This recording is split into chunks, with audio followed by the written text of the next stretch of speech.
Hello everybody, it is Rosie and Terry. How cool, I have a green line through my head. Now you won't be able to unsee that. Anyway, it's the end of a day, it's the end of a week, and here's another video coming your way about why we serve. One of the reasons we serve is because we feel for our clients and we just want to reduce the hurt, the harm. Harm reduction is something we practice.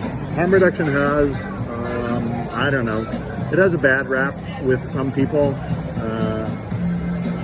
To some people it means giving out needles for drug users or handing out condoms instead of preaching sobriety and abstinence.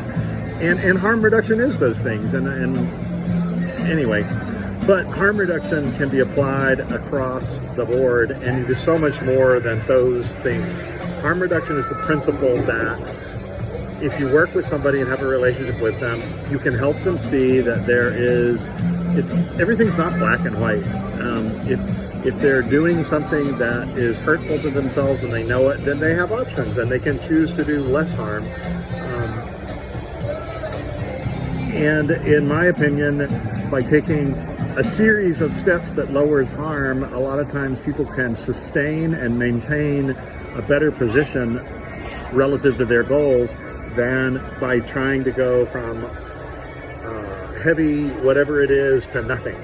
And so harm reduction is something we practice, but it's because we feel for our clients and we hurt when they hurt and we want good things for them the same as they do. Here are some practical examples of how we use harm reduction just in the last couple of days. A guy came up with a white band around his wrist, which means he's been in the hospital, just to ask, hey, what's that doing there? And he explained that he had had a seizure because he tried to stop drinking alcohol and went to the hospital. And so we had a discussion about how if you're physically addicted to alcohol, you can't quit cold turkey without risk of seizures, and that he was either gonna, there were several options. He could attempt to go to a rehab where he could do medical detox. He could attempt to do medical detox on his own, or he could start drinking a little less each day to where it would eventually be safe to quit. And that's harm reduction. Another example of harm reduction that we practiced today, a kiddo came up and said, it's my birthday next week. And I said, that's awesome. What you gonna do for yourself? Because we know from experience that birthdays are a little bit of a dangerous territory. A lot of things happen on birthdays. And he described what was gonna happen, and given his goals, they were pretty risky for him. And so we just didn't tell him they were bad ideas, just pointed out that he needed to think about his whole birth week and maybe fill his birth week with really good things. And very quickly he was saying, well, I want to get a tattoo.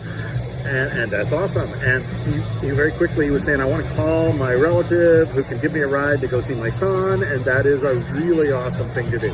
And then he was talking about going out with some friends who don't necessarily share the same goals for sobriety for him, for example. And so we talked about how he might do that safely and still have fun, but respect his own goals. So that's harm reduction. And we do it because we love them, and we do it because we want to see less harm.